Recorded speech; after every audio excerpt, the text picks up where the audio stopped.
Kennedy Center Millennium stage. I'm Kevin Struthers, Director of Jazz Programming, and we're thrilled to have you all here tonight.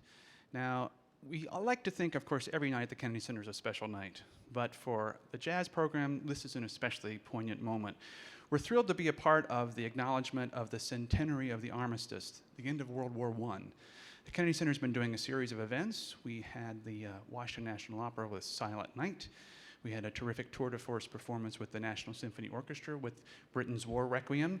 And then this evening, here on this stage and in the Eisenhower, we're going to be talking about the life and legacy and the music of James Reese Europe. So who is James Reese Europe? He's an often overlooked figure in the music and United States history who helped to introduce jazz in a whole new way. He was born in Alabama, 1880, moved to Washington, D.C. when he was 10 and spent his formative years here. For those of you who know what M Street High School was, later to become Dunbar High School, that's where he went. Then he moved to New York. He was a composer, band leader, an organizer, and helped to shepherd what was then called Negro music into an elevated space in the life of the city of New York and in our country. He then volunteered to fight for World War I and joined a company called the 369th Regiment out of Harlem, United States Army. Went to in battle. He was a fighter, was assigned to the machine gun part of the infantry of 369th, and proved himself a war hero. But the most fortuitous thing for jazz history is that the head of the regiment selected him to start a band. The colonel said he needed something to sort of boost morale, help with recruitment. So he tapped James Reese Europe, who helped form a band made of all men of color, including several from Puerto Rico. They were recruited, and they weren't just ceremonial band members, they were also fighters. They helped to introduce jazz to the continent. And this was a time when they didn't know what syncopation was. They didn't know what the sound of blues were. And the band caused a sensation. It was an international moment where they were highlighted all across the continent, became celebrities back here in the United States. And we're thrilled to be able to highlight his life and legacy of the war hero, band leader, and significant figure in musical history that he is. And I'm thrilled to, I'd like to say, acknowledge, please, if you could stand, the Descendants of James Reese Europe have joined us here this evening. I wonder if you might welcome them. Ladies and gentlemen, stand up right here.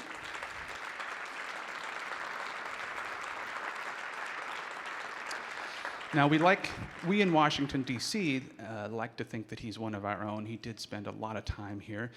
And on November 12th, when the United States celebrated the Veterans Day, the 100th year of the armistice, here at the Kennedy Center, we had a grand concert here on the stage with an organization called the 369th Experience, where we had the stage filled with young men from HBCU marching bands from all across the United States, and they recreated, even in full World War I uniform dress, the band that traveled in Europe 100 years ago. And I would like to say thank you and acknowledge, please, Stephanie Neal from the 369th Experience, who's with us tonight. Thank you. And as we move on, I do want to say, if you are interested in going to the show, it starts at 8 o'clock. It's a full show that talks about the life and legacy musically of James Reese Europe through an exploration by Jason Moran. It wouldn't be prudent for me not to say hello and please welcome a special guest we have here in the night. Ladies and gentlemen, the NEA Jazz Master, Mr. Dave Holland's in the audience right here.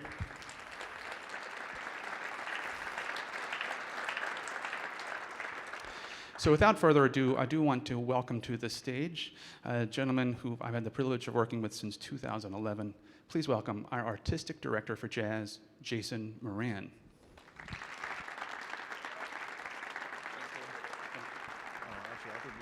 I'll keep this one. Thank you. I really am thrilled also to talk about one of the heroes of jazz. And I say hero because oftentimes as a musician and as one who studies the music, we look for like beacons, people who like somehow acted within the music and showed kind of greater possibilities of what jazz could become. And they showed up like once every 10 years, someone would change the world, right? And but who are the people like that have been long gone, long forgotten maybe? We really understand it here in D.C., our relationship to Duke Ellington is very close, right? But there was a man that Duke Ellington went to visit the man's grave, and there's a photograph of Duke Ellington standing at the grave of James Reese Europe. And this image, for me, says everything. It says the importance of a figure like James Reese Europe setting the course of what jazz would become, up to what it is today. And there are elements of those songs that still last and have meaning today, what the riff means, what the blues means, what syncopation means, you know? And I thought the best way for me to demonstrate it is not for me to play piano, it's actually let's listen to James Reese Europe's band play. We're gonna listen to a track called, this is a song that they played when they went to recruit members for the band. This is Memphis Blues, one of their anthems.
Amazing, amazing, amazing.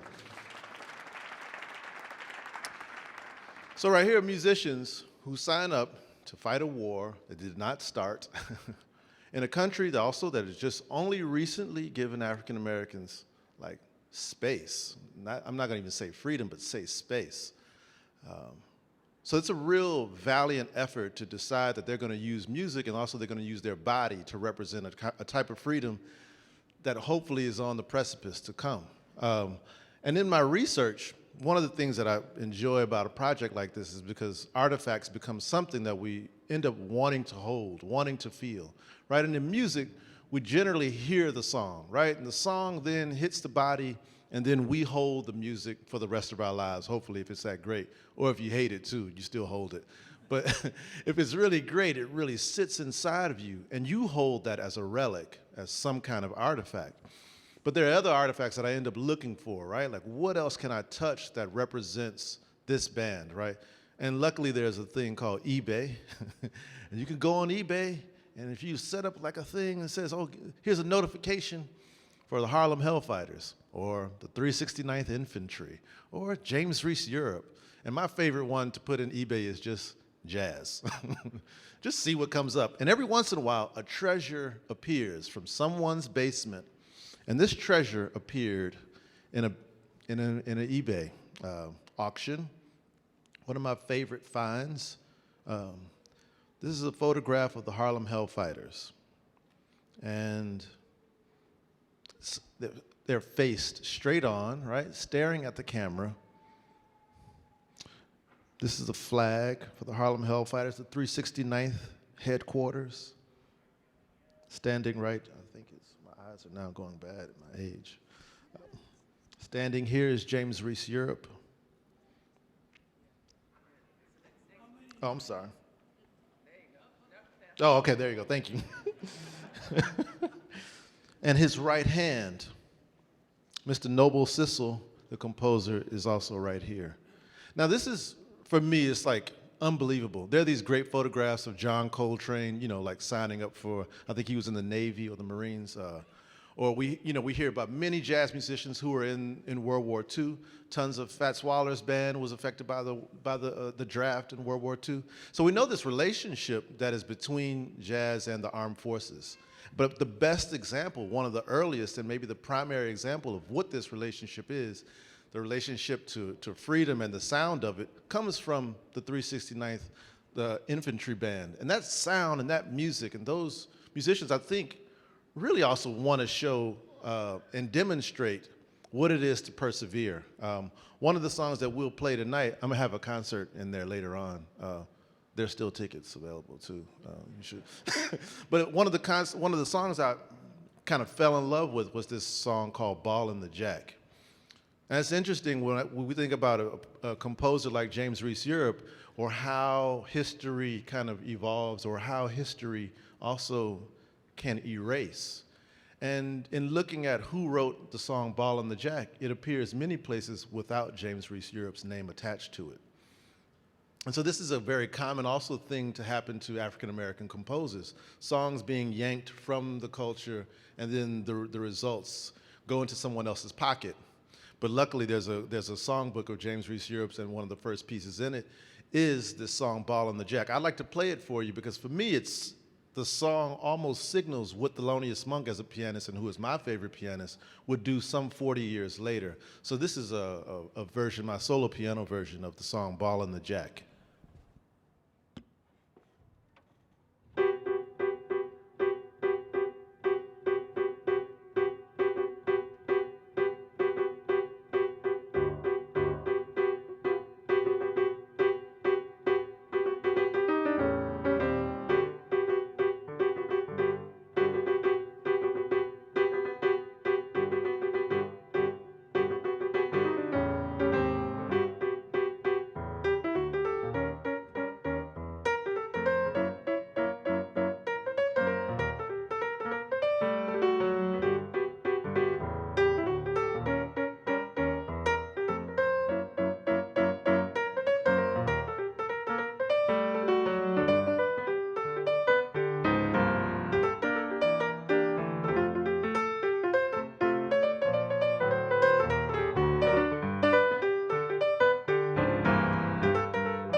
Thank you. So that's a piece called Ballin' the Jack. But I also thought what was important about hearing these songs 100 years later, trying to investigate how they feel in the hand, I also had to reckon with like some of the technique challenges that I might have as a pianist. But then I had to really like listen to the band again too. So there's a song that I want to play, and it's called That Moaning Trombone. Right, and this is a song that I felt like really showcased how excellent an ensemble they were 100 years ago. This is unmistakable mastery right here.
So those songs are challenging, right? And so now when I show up at the place where I teach in Boston called New England Conservatory, and I show them the music to this, right? All these hot-shot young students.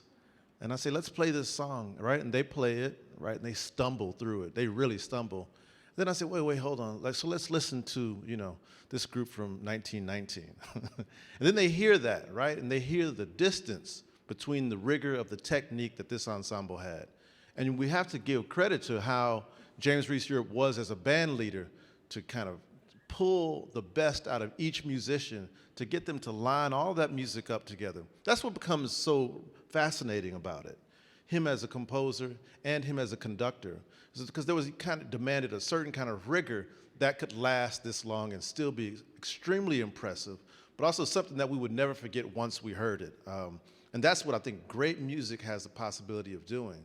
There's something also that when the band arrived in France and the audiences in the small towns across France heard this music for the first time, that made them really lose their minds I think it was this relationship to what we now call syncopation. And syncopation is how rhythm plays off of each other.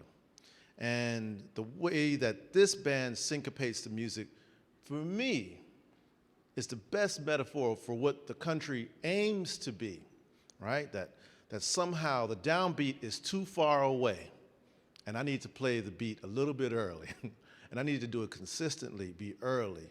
And so it builds up this momentum when all the ensemble now is also using syncopation at the same time. What that does, inevitably, is it raises the blood pressure in everyone listening to it. And everybody's molecules all shift at the exact same time. All of a sudden, they're feeling something like, oh, this is brand new. I haven't seen this band perform before, but now I'm hearing it, and I don't know how they're making me feel this way. This music becomes something so powerful once it hits the shores that it now continues 100 years later to be a real way for most of us musicians who live in America to tour across Europe. Is something that we do quite frequently, I think, because of this very first instance when that band arrives. Most of us spend more weeks and months touring across Europe than we ever do in America. Somehow the music has become an export, and James Reese Europe somehow was looking for a stage so grand and also so dangerous, and also looking for the possibility of what this music could do, that then it left a real trail for us all to walk in. I always think that this band also, they do a lot of things. They show up in the morning, they play for as troops leave, they play as troops come back, they play a song for when a troop dies and they have to bury them. They play a song to celebrate, right? They play a song to cry. Noble Sissel writes that when the boat was going from New York across the Atlantic Ocean, that at nighttime there could be no lights on the boats for fear of being noticed by enemy ships. So the entire boat would be dark. No one could smoke a cigarette. That was too bright. But he said that there was a low blue light on the ship, and in the basement of the ship, in the bottom of the ship, the band would softly play the song Steal Away. And this is, for me, this is how a narrative begins. This is how great musicians document where they are, the moment, the terror, the possibility, and all those things still live in the sounds. And so I would like to bring on the stage, because this is also partially a show and tell of some of the artifacts that still live. Here's some of the music. But I'd like to bring on stage a historian, Mr. Gene Peters, and he would like to show us some of the artifacts that he has found from World War I and the Harlem Hellfighters. There you go. Thank you, sir. Thank you. Come on this way. Good evening. How's everyone doing? I'm thankful to Jason for bringing me here this evening. Yeah.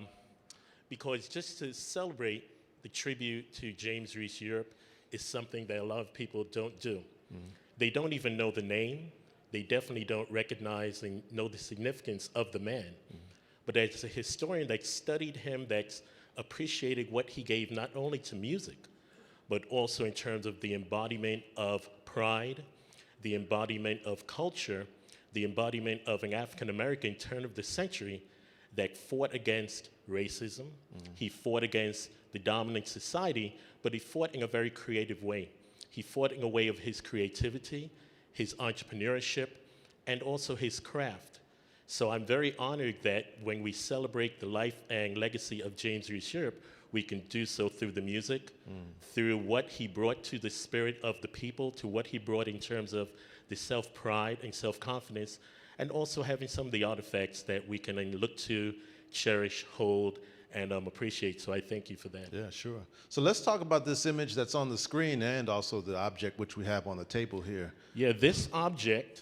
Why don't you bring it out front? Right, yeah. This is one of my cherished finds. It actually came from the estate of a 369th war veteran's family. It took me about 1.5 years, 2 years to negotiate to get it. But the unique thing about this piece is that it's a field bugle. It's a regular field bugle, but it's actually inscribed with about 11 French cities in which the person that had this assigned to him had marched and had carried. So right there, you saw the pride that they took not only in their duty to service, but also in documenting. And this is the kind of find that I was truly amazed because there you have and can hold something that was held and played by a 369th Army veteran, and actually documenting the various French cities and towns that it had seen. So if this could talk, it could tell tremendous stories. But just to have it, to cherish it, to then appreciate just what that soldier had gone through. And I appreciated the fact that you took such an interest in it, because I think it brings everything together, not only a musical instrument, but also documenting place, space, and time. So I just thought it was a fitting thing that we had as one of the key capstones for this event. You know, when I saw this the first time, when you sent me an image of it, I lost my mind, really, because, you know, I've seen a lot of instruments in my life, met a lot of great musicians, but none of them wrap leather around it, right? And, there's just another relationship that this. When I talk about technique, there's something that is on full display with what the instrument means and the narrative that it is encountered that now is held in the object itself. Exactly. Right? And so now we don't have to imagine where did it go, right? We see it here. We can imagine what kinds of sounds. I mean, of course, this is now wrinkled over history, you know, in an unbelievable way, right? But also that then becomes the metaphor for what that music is, right? Exactly. It comes from a fractured society, right? But aiming to put it all together, held together by the sounds that come out of this that are also a part. You know, this is one piece of 60, you know, of a band of 60 people who are now playing this music. And so just when you first sent me this image of this horn, I thought this was like one of the great kind of representations of what I don't know what the era is, what the tragedy is, and also the scale. I mean, this is a small instrument compared to the tuba we see over here, or the helicon, which you'll see inside.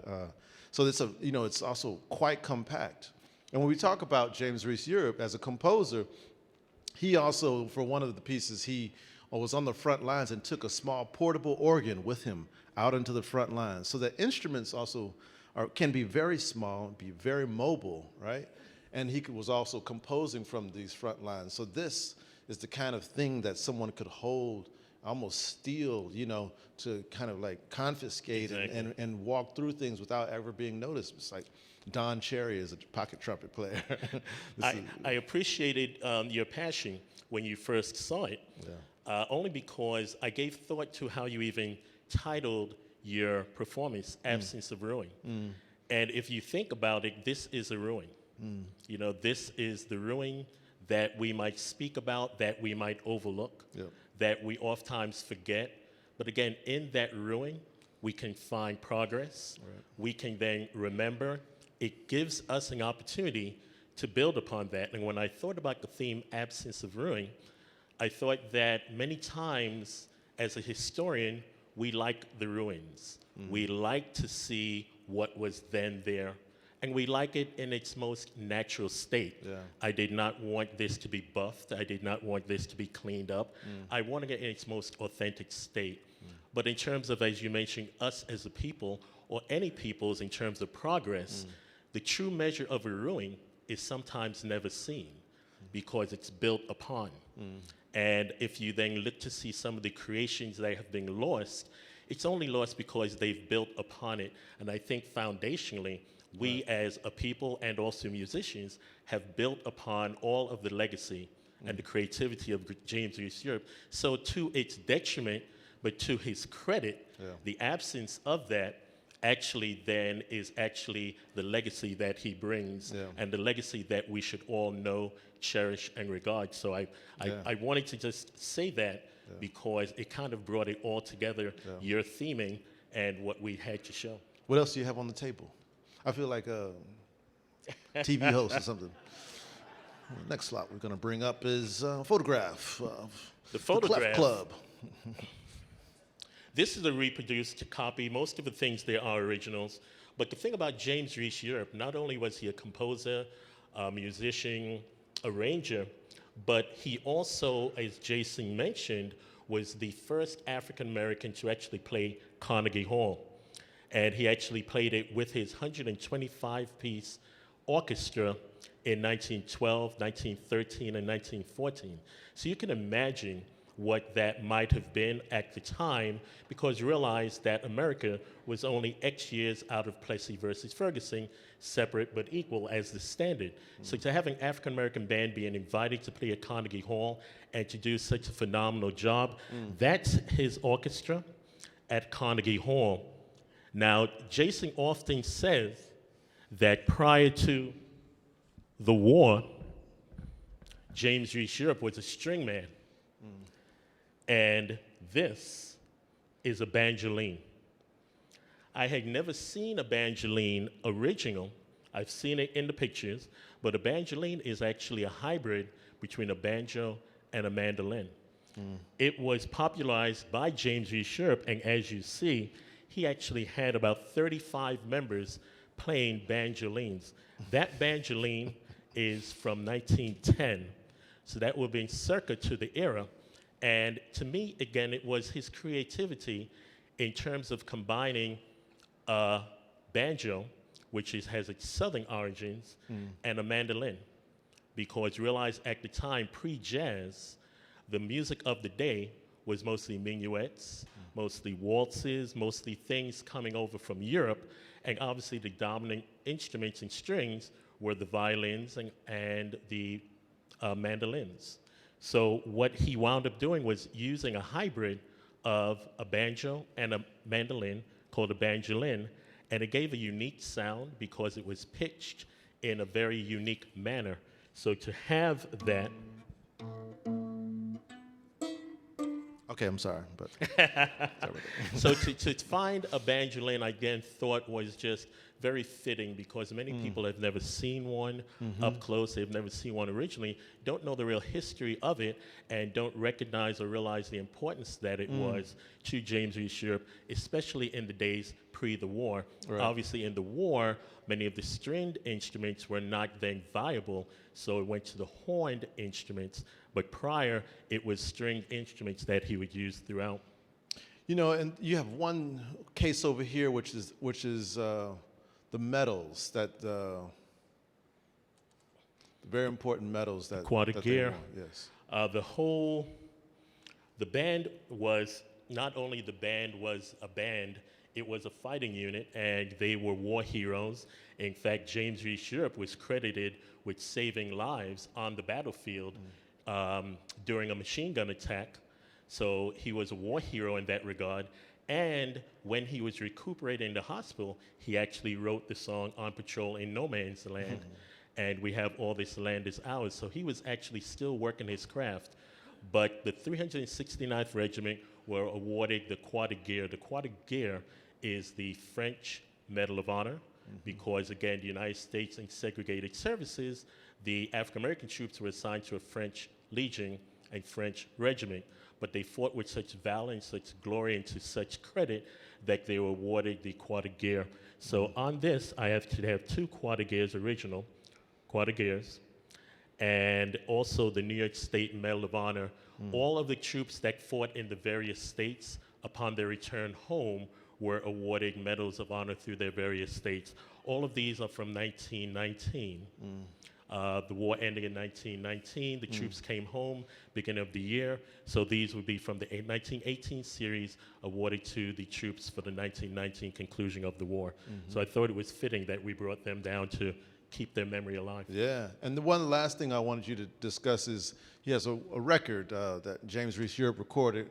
One of his most famous songs is called All of No Man's Land Is Ours. So these songs are generally of a certain length because you couldn't record an 8-minute song back in the 1900s. It was only 3 minutes was the maximum. So all the songs you heard earlier were below 3 minutes, and this is a 78. 78. The unique thing about James Reese Europe, and the tragic thing, is that he died 3 months after returning to the United States. Tragically, he was murdered in Boston by a deranged band member. But upon their return in January, between January and May, they were prolific in terms of their recordings and in terms of just them bringing music back, bringing this new music back. they're recording on Pathé. Pathé was a French-based company, and during the early weeks of May, between May 1st through May 13th, 10th, 11th, 12th, 13th, they're recording 11 records with Pathé, and this is an original Pathé record. So again, to have a record that at 78 that was recorded just weeks before, really, he actually passed tragically, was just a find. And you mentioned about the finds.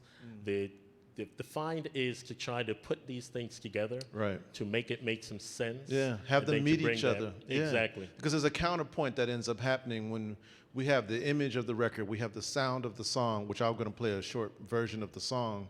You know, we have the instrument meeting, you know, the record, meeting the music, and now, you know, we have the image of the band, right? There's things that can help conjure the spirit of all those who have now passed away, right? All the legacies they leave, all the options they've left in the hard work that they've demonstrated. Exactly. You know, that hopefully people, us as citizens, now understand what a real kind of hero is, right? Like a person who really sacrifices a lot. And a lot of what I've said about, you know, James Reese Europe, and many have also said, was part of, I think, about what they figured out about signing up for the war was something that Martin Luther King would understand when he would write his letter from Birmingham jail in the 60s, that he would write that injustice anywhere is a threat to justice everywhere, Correct. right? So here are soldiers who are not really sure of exactly what is happening, right? But know that, wait a minute, that is just as much as a threat, and in my newfound freedom that I might feel right now, Correct. that now I can also help someone maintain theirs. Correct. It's quite bold. I would like to play a short version of All of No Man's Land is Ours. Please give me a hand in welcoming and thanking Gene Peters. And we'll see the exhibit later. Yes. Thank you. Gene has a beautiful exhibition that is over here in front of the Eisenhower Theater, which you can see after this performance, and then I'll invite 3 special guests. So this is just a solo piano version, really short, just so we can hear the song All of No Man's Land is Ours.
And now it's a real pleasure to invite 3 young college students who were playing in the 369th Experience, students who had really learned the music of James Reese Europe with about maybe 40 other friends of theirs.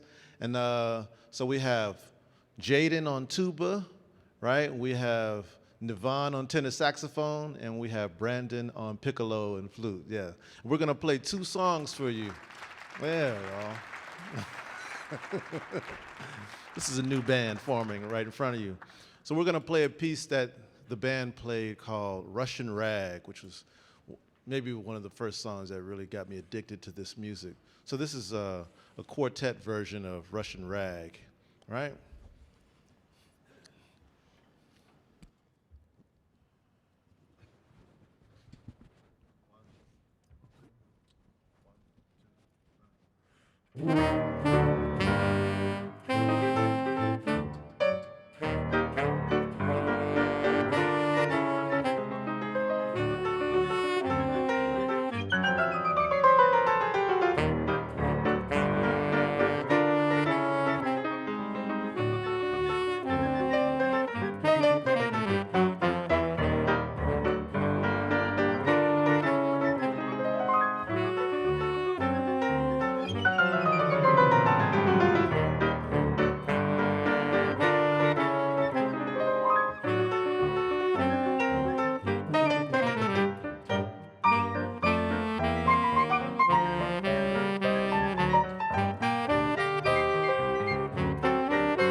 All right, why don't you introduce yourself, where you go to school, and yeah. Hey everybody, my name is James Brandon Hill. I go to school at Morgan State University, and I am a flute and piccolo player. I've been playing for 12 years now, and I am pursuing my master's degree in arts and teaching at the moment. All right. Hey everybody, my name is Navon Martin, born and raised here in Washington, D.C. I go to Howard University. I'm a music education major, graduating senior, spring 2019. All right. Hello, everybody. My name is Jaden Adkins. I'm a freshman tuba major at Delaware State University. I've been playing tuba for 7 years now, and thank you. Yeah. I was going to ask you, because when I first heard of Stephanie's work with the 369th Experience, I thought, oh, wow, what an amazing idea, right? To gather young men who are at HBCUs, historically black colleges and universities across the country, to have them really start to investigate and actually put the music in their horns now, right? Like to hear this music. So what was it like as a practice, or like diving into it? What does that feel like for you all? Well, our first practice it needed a little work, but but as we got into the swing of things, it kind of came together. Like over time, once we start to feel each other and feel the music, right, it was able to come together as something nice. Yeah. What about you? That 9-hour rehearsal was, it was a lot. But it was about the accuracy, the historical accuracy of the piece, what we had to do, down to the uniforms, we just had to get into the feeling of what it actually meant to represent this band, this Right. infantry band. Yeah, yeah. I thought the rehearsal, it was long, it was tiring, but as we started, it was definitely a big improvement from when we started playing the music until when we finished our last performance here. But I thought the music was really fun to play. And Yeah. You know, it's funny because when you all talk about like long rehearsals, right? Like even in this photograph with the Clef Club, like there's this talk that Noble Sissel would talk about how James Reese Europe rehearsed all these people who played the bandolin, and that he'd have to really go to each one of them and sometimes like fit their hand to the right chord and right make sure that they played the right chord. Like he'd teach songs chord by chord. This is like a real, you know, this is how bands really work. Time kind of loses, you know, we lose perspective of it in a great rehearsal. Like, oh, we ain't get it right. Like, we just keep going until it's right. Yes. And I think like when we listen to those examples from those records, right, and then we just hear just 3 of you all. Now imagine, right, like now 39 other kids up here also playing the music with such precision. It's like effective, you know. That's the kind of lasting effect, you know, that it seems like you all got to, you know. And what about your friends who did not know about the project? Did you tell any of them about it? I did. I wasn't really sure what I was getting into until I actually got into it. That's like signing up for the war, man. They didn't know either. But I told a lot of my friends what this was all about, and once I was here and was actually experiencing what was going on, I really felt the magnitude of what was going on Right. and what James Reese Europe actually did. Right. And it's not talked about a lot, and I feel like we should talk about James Reese Europe Yeah. and his legacy a lot more than we actually do. Yeah. Yeah, exactly. Yeah. You all want to play another song? All right, we're going to do this song that we rehearsed just 20 minutes ago. But this is another song, you know, like the thing about James Reese Europe is he also understood the value of other composers around him. And he played many of W.C. Handy's pieces, from Memphis Blues to St. Louis Blues and to the piece we're going to play now, Hesitating Blues. And these songs kind of were part of the canon, not only for his band, but for other regimental bands too. So it's you know, these are songs that really mean a lot, and also they channel a lot too. How the blues kind of like sits in marching bands is very different from, like, let's say when we think about Robert Johnson, the solo man and the guitar, right? You know, or when we think about Muddy Waters or Son House, like what the blues sounds like then. This is like its early form, right? One of its early forms is with James Reese Europe's band and what W.C. Handy wrote. So this is Hesitating Blues. All right.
let me ask you one more question before we all walk out of here. Yes, sir. But, when we think about the future, like now you've lived with this music maybe for the past year or something, like half a year or so, right? So now you've learned this music, you've experienced it, you've gone to New York to play it, or you've been here, you played it all across the city, representing so many people, past and present. So what does the future hold for you now? Well, the future for me at least, I hope to continue with this band, with this ensemble. It's brought me a lot of information and a lot of insight into how bands were back in the 1900s, in the early 1900s. And I hope to continue to learn about this band and other bands like it. Yeah. What about Nirvana? I hope to perfect this music actually and pass it on to the next generation. Especially as a music education major, then my job is to pass on what I know into, our future. Right. Yeah. Kind of like what the people before me said, Nirvana. And He's a freshman. I just want to keep on playing. I'm a performance major. I would like to keep on playing this music and just share it with my schoolmates, my friends, everybody else, and for people that I will play for in the future. Yeah. Please, let's give them another round of applause. And that kind of, brings us to, it actually doesn't bring us to an end, it brings us to a very middle place, right? This is just an introduction of some of the ideas surrounding one of America's greatest composers, one of their bravest fighters, one of the most sensitive human beings who has left a legacy for us to kind of ponder. In the concert that will happen at 8 o'clock, we'll dive deeper, but also more abstractly into the music. But it's a real honor and real pleasure to talk about him, also in front of the legacy of the people that sit right in front of me who are carry this legacy on and allow us as musicians to cherish it. It really is something very sensitive. James Reese Europe was brave and thoughtful, and he also demands that for the people who listen to his music too. So continue to be brave and be thoughtful of one another. I want to thank Gene Peters for also coming here, and please enjoy the exhibition.